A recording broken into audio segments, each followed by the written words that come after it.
Hello, folks. Welcome to today's talk, which is segment three or installment three in my series, The Birth of a Conspiracy Theorist. Today's topic is 9/11.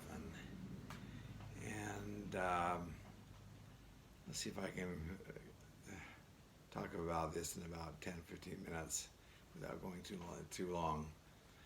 But, oh my heavens, I was in Japan when this happened, when 9/11 happened, working, I was sent there by my company, and oh my heavens, I thought the world was coming to an end. I was glued to the tube for like 24 hours, and it was quite the experience, but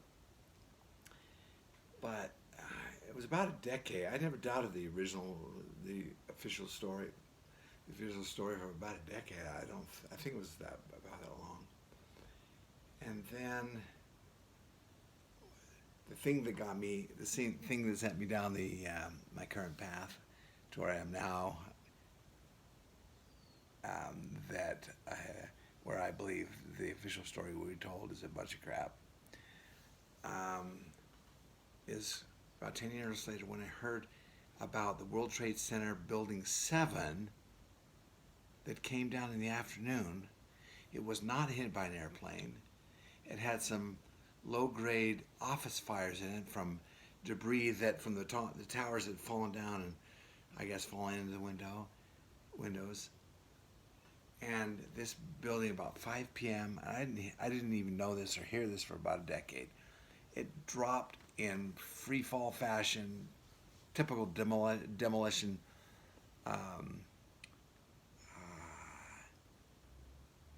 Style about 5 in the afternoon, and even the owner, Mr. Silverstein, who had just barely insured the buildings for some $1 or $2 billion, and was beaming from ear to ear. Oh, he was about giddy that he just hit the jackpot on this thing. But he said, I told them to pull it. There's been too much loss of life or something. So, I don't know. But he gave the order to pull it. That's the vernacular for demolition lingo to say, pull the trigger and set off the explosives and pull that building down. And there was experts from Europe that testified that thing was clearly a textbook demolition. And my jaw dropped, and I said, something's not wrong here. This is not what we're being told. Okay. I want to switch gears a little bit. Years later, I was having a conversation with a friend of mine who worked for U.S. I think it was Naval Intelligence in Japan. It happened to be sent to Langley for some training, right? Langley, is that New Jersey? The CIA headquarters for some training. And he said, required reading was this book that I've just pulled up here, By Way of Deception, by what's his first name? Ostrovsky is his last name. Viktor Ostrovsky, a former Israeli CIA. It's called the Mossad, right? He was Israeli defector. He was born and raised in, I think, of Jewish descent, born and raised in Canada, I believe, and went back to Israel to join their Mossad, and he became so disenchanted with the corruption in even the Mossad. Okay, and he wrote this book. It's just a page turner. In the book, I won't go into detail about what the book is. Well, I'll just say a few takeaways from the book. A few takeaways from the book was that One, that almost every event that happens in the world that is of political significance or something along, I can't remember the exact wording he used. He says the official story you get in the news is always a cover story. They always have a cover story for everything, and this has been corroborated by my favorite Mr. X in the JFK movie. What was his name? Geez, he was in the Pentagon and worked in the Pentagon. His office was just down the hall, or just across the hall from this department. I can't remember the exact name, but the Department of Cover Stories or whatever. They were creating the cover story for everything that went off around related to U.S. Involved operations, right? Anyways, so number one, you're safe to assume that this cover story, the original story you're hearing on the news of any politically charged event that happens worldwide, is not the real story, okay? And so that's one thing. And the other takeaway, just 1 second, sorry. The other takeaway is, I guess the Mossad is the gold standard for in intelligence operations in the world. And they are able to operate worldwide with a skeleton crew. I mean, compared to like the United States. And the reason they're able to do that, how do you do it? They are able to, at the drop of a hat, able to call upon influential Jews that are loyal to Israel throughout the world to help them in their operations. I need a doctor. I can't go to a normal doctor, or I need a lawyer. I need a construction worker, or whatever. And in this, he tells a story that in the Middle East, back, I can't remember the details of it, but he said there are in enemy territory in the Middle East, there are Jewish businessmen who are loyal to Israel, who are willing to do what needs to be done for Israel. And he says, well, particularly in enemy territory, they would pre-wire, like they're a construction company, maybe building a bridge across a river or something, an important, thoroughfare into a population center or something like that. He said they would pre-wire it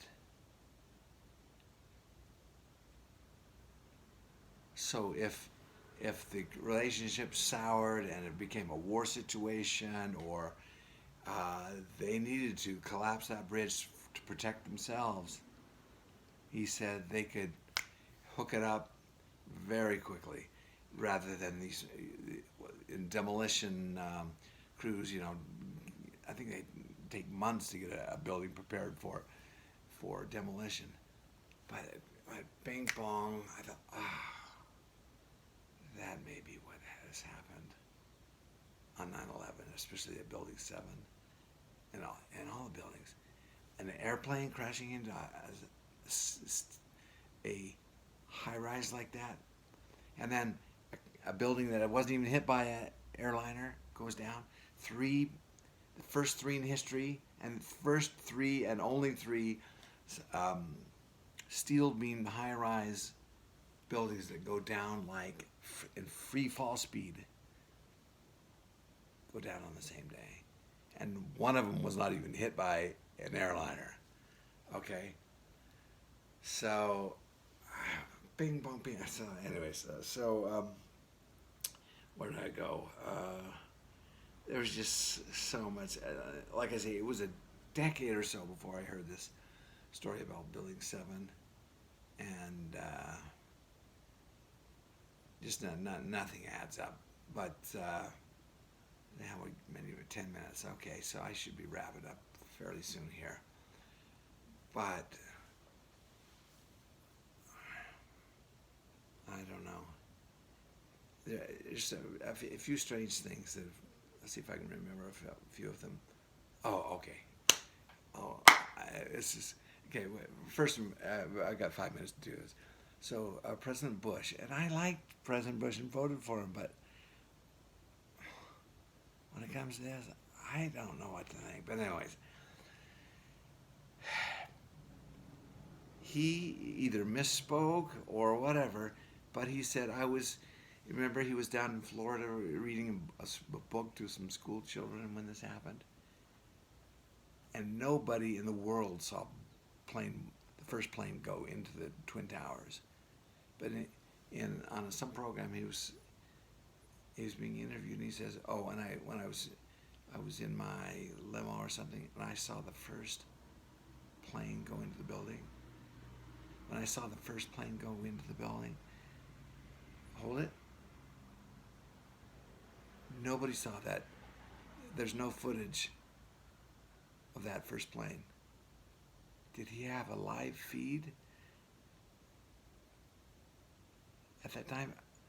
Or maybe he just misspoke. I don't know. And then, so the two planes went into the two towers, and then they dispatched all these fighter jets and whatever. And you remember the one in Shanksville, Pennsylvania, that went down to into the ground? And I'm telling you, that is another fishy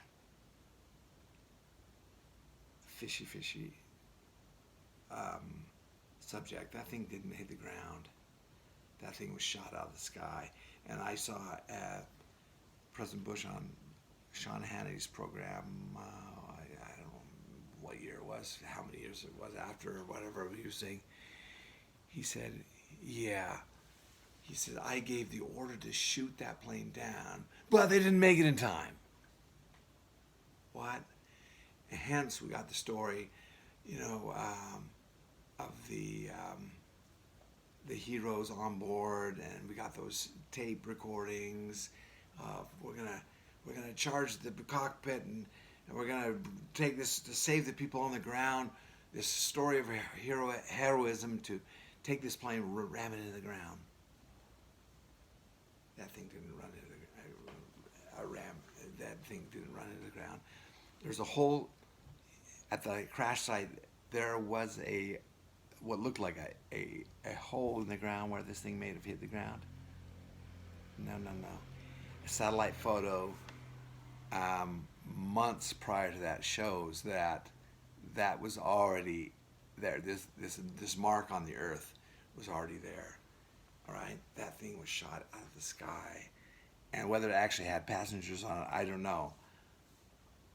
But it was like an 8-mile debris field strewn everywhere, and the first responders went there. They didn't find any bodies there. They did not find any bodies there, as far as I know. It was like it was blown out of the sky. Now,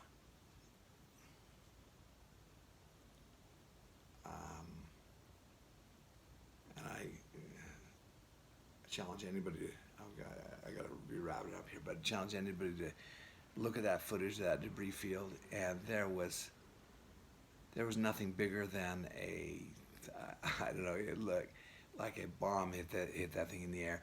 And also there was testimony of a guy on the ground who heard or said at the time of the explosion there was, or at this crash, there was what do they call it when there's a blackout, radar blackout, electronic equipment blackout, like they are, what's the word? When did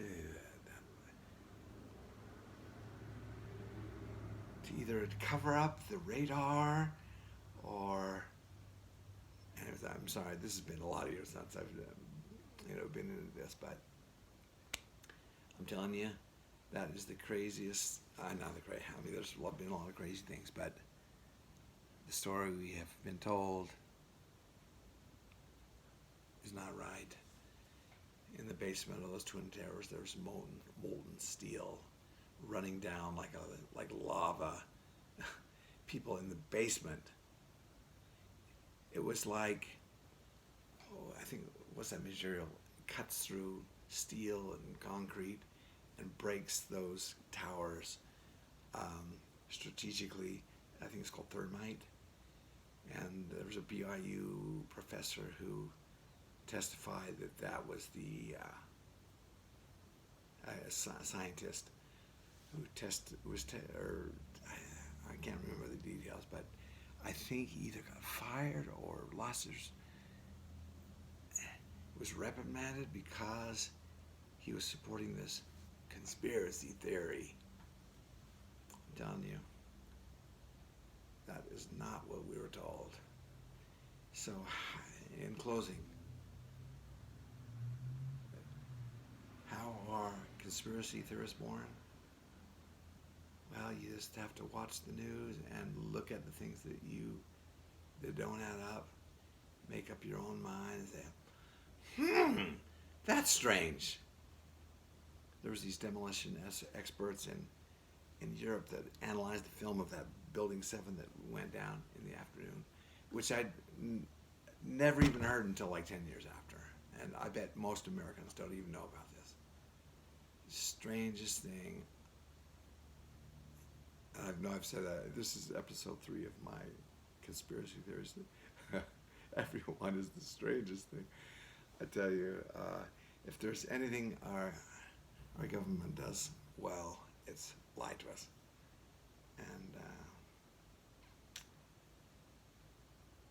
And anyways, I could go on and on and on, but for your sake, I'll keep it short. Anyways, that's my 9/11 story, and that's what I'm sticking to it. And thank you for listening. Bye-bye.